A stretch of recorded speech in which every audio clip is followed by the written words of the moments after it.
morning. Welcome to CATEX TV. My name is Frank Fortunato. Today is Monday, April 29th, 2013.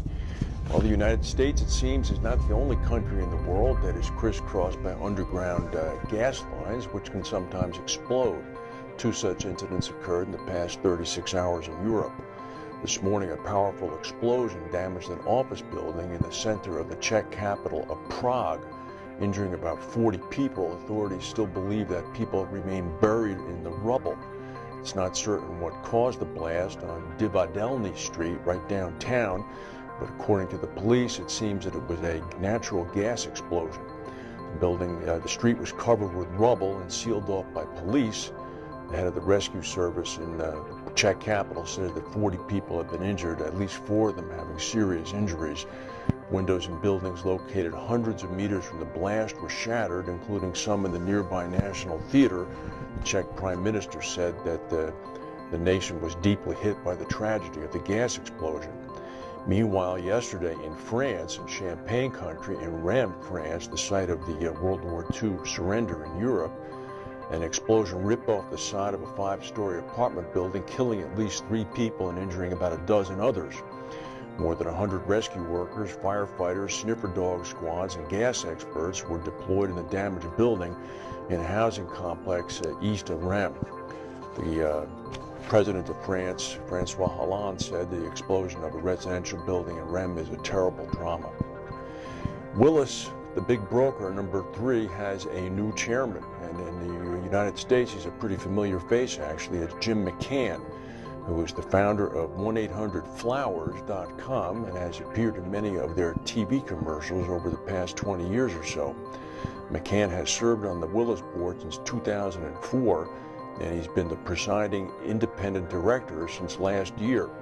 He's going to assume the position of non-executive chairman beginning July 8th, when Joe Plumeri retires from the Willis board.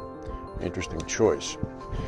You no doubt have heard about the British broadcasting company, the BBC sex scandal involving their TV personality, Jimmy Savile.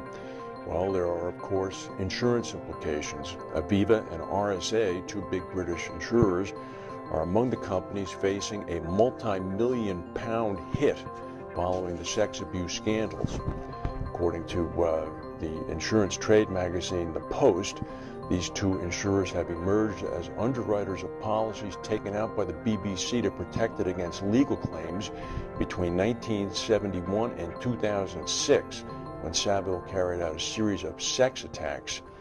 This group of insurers could face sexual abuse claims of up to £30 million. Thus far, 450 complaints have been filed against the now deceased Savile.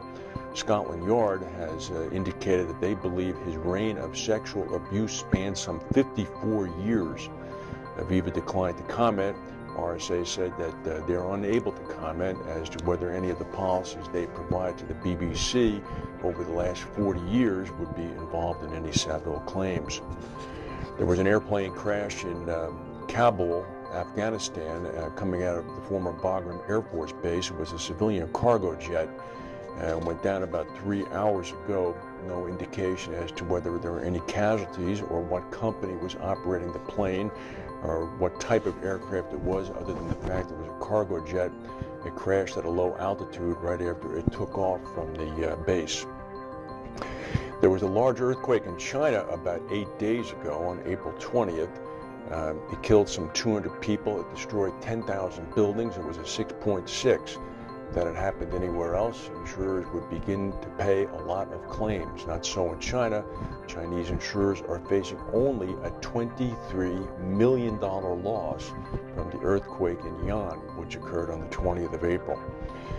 Fitch had estimated that insurance penetration in the region is likely to be less than 1% in terms of the ratio of insured loss to economic loss, and they seem to be right on the money. It once again proves that there remains a big market for insurance and reinsurance in China. Somebody will eventually write that business. That is the news for today. If we have any breaking news, we'll come back and tell you. Thank you for watching, and we'll see you tomorrow.